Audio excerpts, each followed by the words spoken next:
tonight on First at 9. This Tuesday, the 25th of June 2024.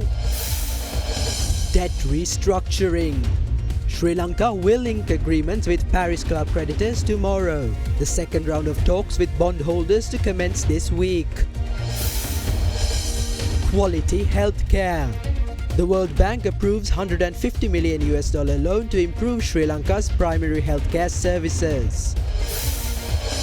Conversion. A master plan to be prepared to upgrade the Himburagada airport into a fully fledged airport in accordance with international civil aviation standards. Investment. Colombo Port City to be converted into a financial hub supporting offshore activities to attract investments, with the aim of encouraging the growth of businesses and leveraging digital technology, says President Ranil Wickremesinghe. ඔබේ විශ්වාසය දෙනු සෙන්සුරයින් දැන් ළඟමැති ෆාමසින් ලබාගත හැක. ආරංචිය සුබයි. From Derana, this is Derana First at 9 with Indivadi Amuwata. Live from Studio 24 in Colombo. And a very warm welcome. You're joining us tonight once again for the very latest from across Sri Lanka and around the world. And let me take you straight to your top stories making news here at home. Nearly 2 years after initiating discussions with bilateral creditors to restructure the country's external debt, Cabinet spokesperson Dr. Bandula Gunawardena said Sri Lanka will sign Memorandum of Understanding with Paris Club creditors tomorrow. He said a group of officials from the Ministry of Finance, the Treasury and the State Minister of Finance have already left Sri Lanka to ink the relevant agreements. He added that President Ranil Wickremesinghe will reveal the details of the agreements tomorrow during his address to the nation. Following the worst financial crisis in Sri Lankan history, which came after the central bank's decision to float the rupee in early 2022, resulting in record low foreign exchange reserves, the island nation decided to restructure its internal and external debts and started discussions with its bilateral creditors in late 2022. The discussions took place as Sri Lanka entered into a $2.9 billion agreement with the International Monetary Fund. After nearly a year of discussions, Sri Lanka and the Exim Bank of China agreed on the key principles related to the restructuring of $4.2 billion worth of loans in October 2023. Following that, agreements in principle were reached with India and the Paris Club group of creditors, including Japan, on a debt treatment plan in November 2023. With agreements in principle reached with bilateral creditors, Sri Lanka was able to unlock the second tranche under the IMF Extended Fund Facility Programme.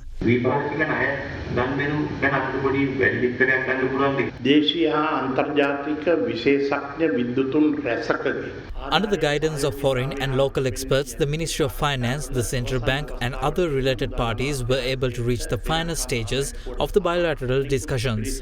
Also, the President gave an in-depth explanation of the debt restructuring agreements to the Cabinet of Ministers. A team, including the State Minister of Finance, Secretary to the Ministry of Finance and top officials of the Treasury, has already left the country in order to sign the relevant agreements tomorrow and to attend other meetings with members of the Paris Club. The Cabinet of Ministers have also given the green light to sign those agreements.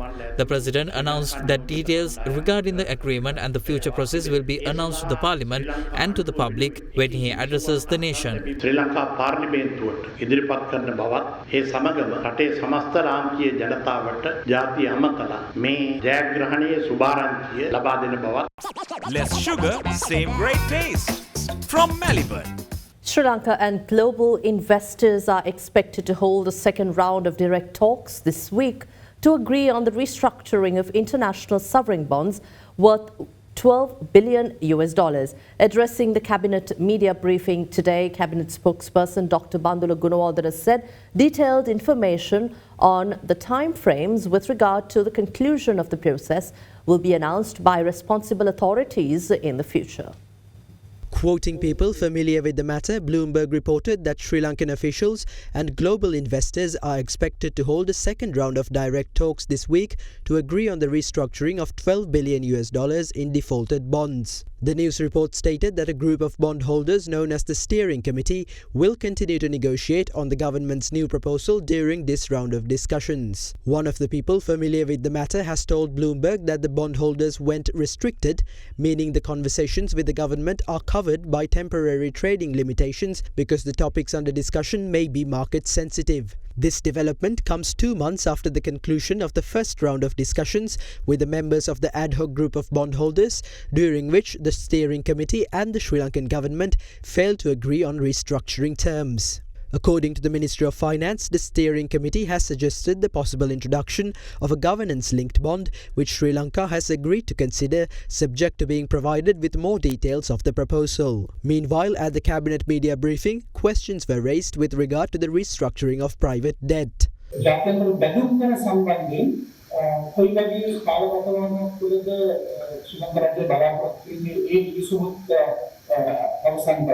All of you will be able to get detailed information about that from the statement that will be delivered by the President following the signing of agreements with the bilateral creditors. As the Cabinet spokesman, I am unable to comment on this because the signing of agreements has yet to take place. I am also unable to comment on a time frame because the discussions have already begun. They are continuing. The authorities responsible will deliver a statement with regard to the time frames. Crunchy goodness for hunger on the go. Horizon Campus 2024 intake. Register now. A special parliamentary sitting is scheduled to take place on Tuesday, the 2nd of July at 9:30 a.m. at the request of Prime Minister Dinesh Gunawardena.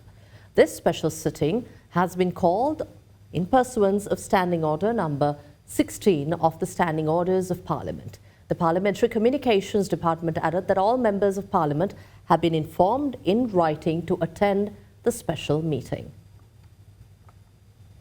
Colombo Port City is to be transformed into a financial zone facilitating offshore activities and attracting investments to Sri Lanka, with a strong emphasis on the development of enterprises and the utilization of digital technology by both local and foreign investors. Addressing the Digicon 2024 Global Investment Conference, President Ranil Wickremesinghe revealed that the government will establish a Technology and Innovation Council, a digital transformation agency and a Centre for Artificial Intelligence in a bid to transform the country's economy into a digital economy.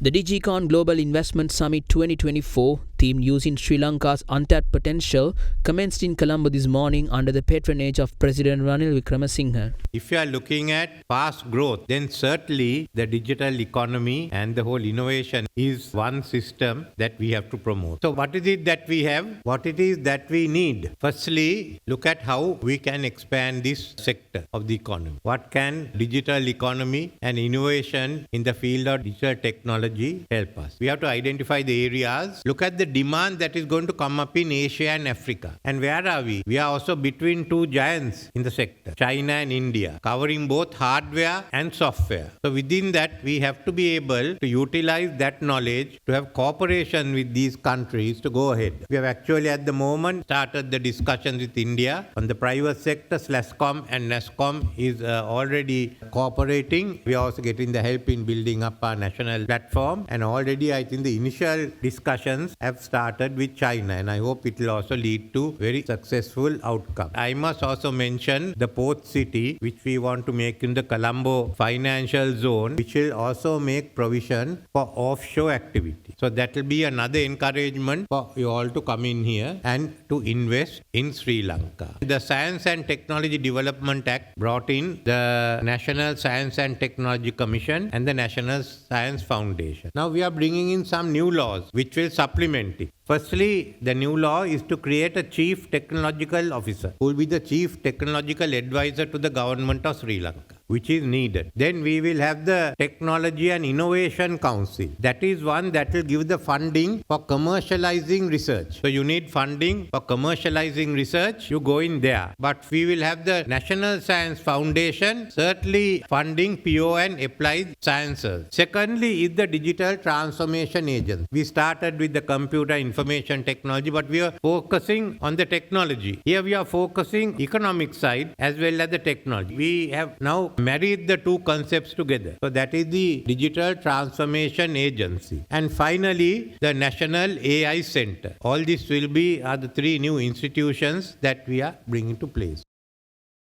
The Cabinet of Ministers has granted approval to a special to select a suitable investor through the procurement process to develop a geogas terminal project at Kerawalapitia. The terminal is comprised of 200 megawatt internal burner engines with twin fuel capacity and is expected to develop as an independent power generator. With that, here's a look at some cabinet decisions taken at this week's meeting yesterday.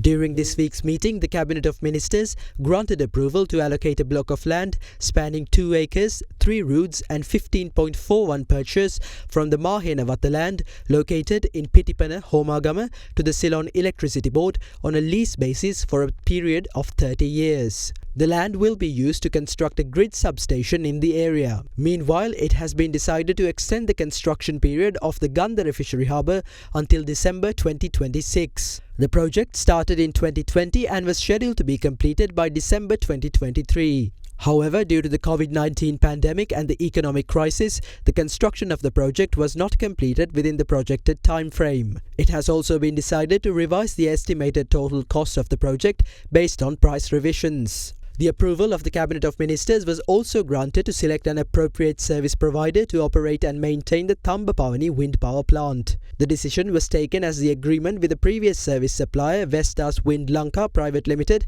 ended on the 17th of May 2024. The Cabinet of Ministers also gave their approval to award the contract for supplying 4 shipments of diesel required during the last 4 months of the year to China's Zhongji Energy Development. The decision has been taken based on the recommendations given by the Special Standing Procurement Committee appointed by the Cabinet of Ministers. The World Bank's Board of Executive Directors approved $150 million in financing for Sri Lanka to improve the quality and utilization of primary healthcare services.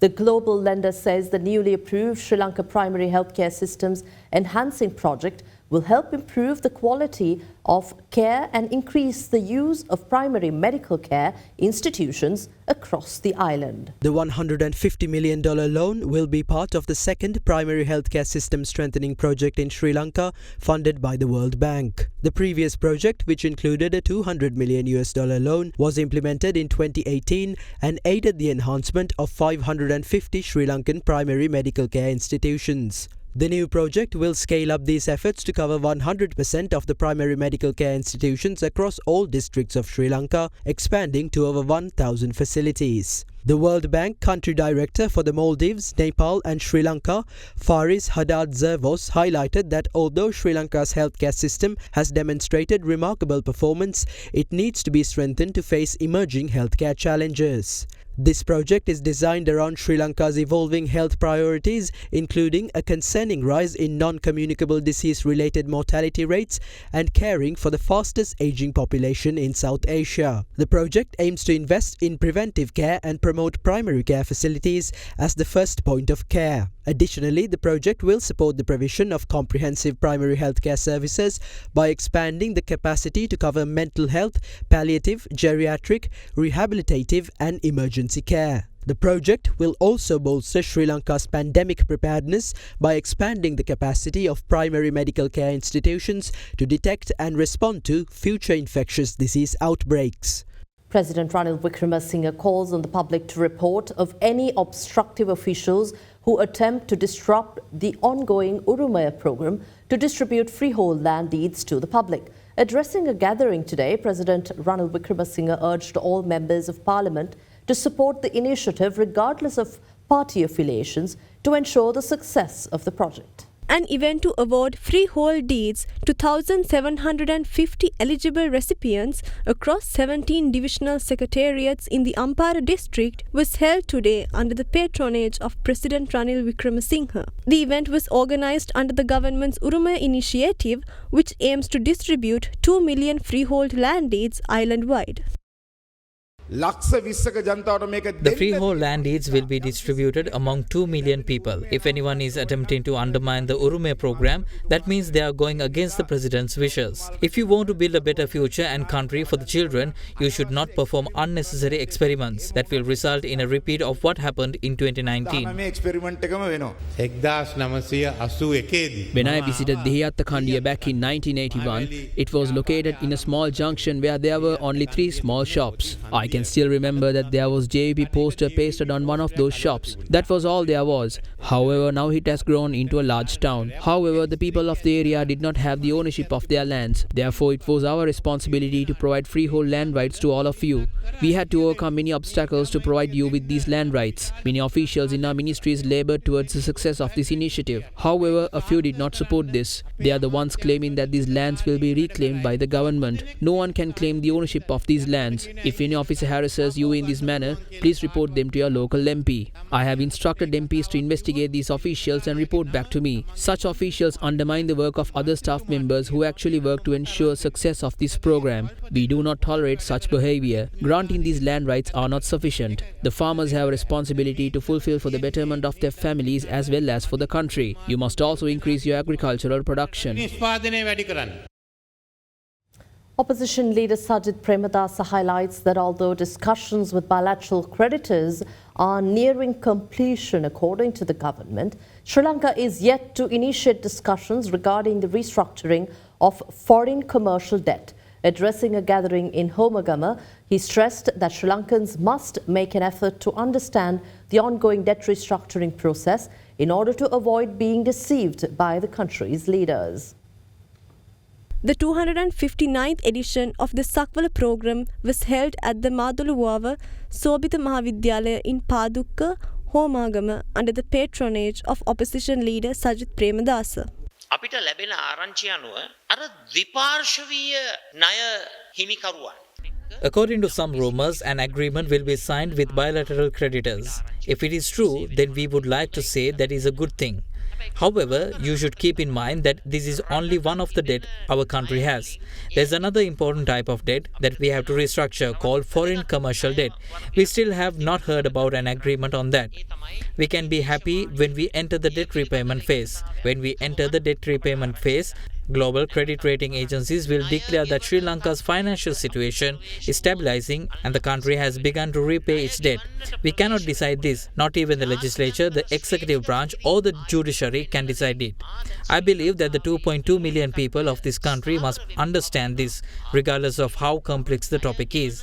Otherwise, the current leaders will deceive you again. මම විශ්වාස කරනවා මේ රටේ ජනතාව මේ මාතෘකාව කෙතරම් සංකීර්ණ වුණත් මේ මාතෘකාව පිළිබඳව රටේ ලක්ෂ 220ම අවබෝධ කරගන්නට ඕන. නැත්නම් ඉන්න කට්ටිය ආපහු ඔබ වන්දනවා. Parliamentarian Tisathanayaka says the president should not make claims about the country's financial situation and that only independent organizations qualified for the task should be able to make judgments on Sri Lanka's economic stability. With that, here's a look at some views expressed in the political fora. Sri Lanka is hoping that the president will be able to write off at least 40% of the debt. If he is able to achieve that, we can be satisfied. If the debt write-off is less than 40%, we will not be able to repay that debt. The amount of foreign debt Sri Lanka has defaulted on is $5.8 billion. The amount of reserves we have is $5.4 billion. Within those reserves, we have $1.5 billion worth of deposits from China. The government cannot use it as it please. The amount of reserves is lower than the outstanding debt. How is this good news?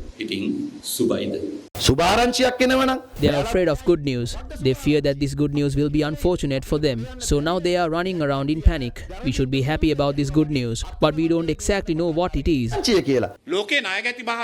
There are different organizations that investigate the financial situation and economic stability of countries. Those organizations should announce the country's situation. The president is not the one who should do it because he can say whatever he wants. Once again, the government is trying to fool the people.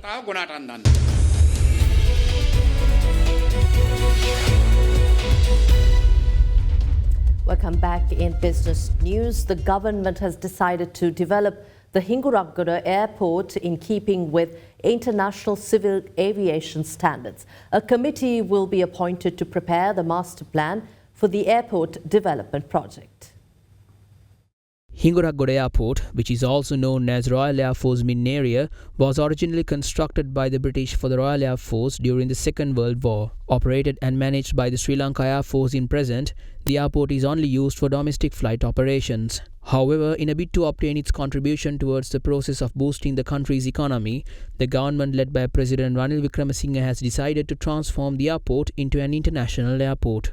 As a part of this initiative, a financial allocation of 2 billion rupees was made from the 2024 budget to commence initial construction and development activities. According to the Civil Aviation Authority, the first phase of development, which is extending the existing 2.2 km long and 46 meter wide runway to a length of 2.5 kilometers, will take place with this funding. The Ministry of Ports, Shipping and Aviation stated that upon completion of these enhancements, the runway will be capable of accommodating Airbus A320 and Boeing B737 aircraft. Against such a backdrop, the government decided to prepare a master plan for the purpose of developing the Hinguraggoda Airport into an international airport.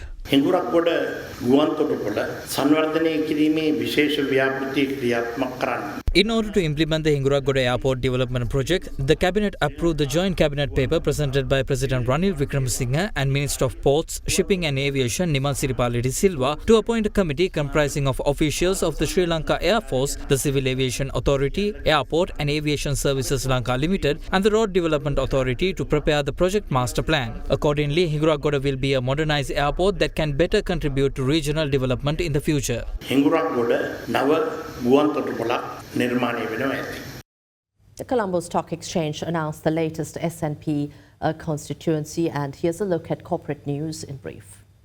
The Colombo Stock Exchange announced several changes to the S&P Sri Lanka 20 index constituents made by S&P Dow Jones indices during the 2024 mid-year rebalance, effective from today onwards. As per the exclusions and inclusions announced by the S&P Dow Jones indices, SoftLogic Life Insurance plc and Hatton National Bank plc exited from S&P SL20, while LB Finance plc made its entry to index. Meanwhile, the Colombo Stock Exchange approved in principle the listing of Commercial Bank of Ceylon plc's 10 billion rupee debenture issue opening on the 2nd of July. The bank announced an initial issue of 100 million Basel III compliant Tier 2 listed rated unsecured subordinated redeemable debentures with a non-viability conversion feature at the par value of 10 rupees each. The bank said the issue will further strengthen its Tier 2 capital base, raise funds for the expansion of its lending portfolio and bridge maturity mismatches in the assets and liabilities portfolio of the bank.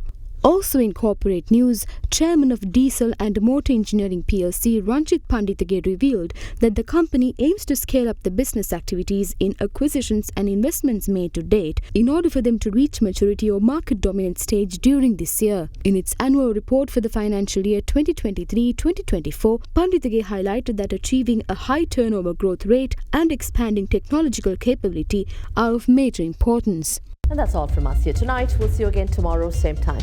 I'm Indivariya.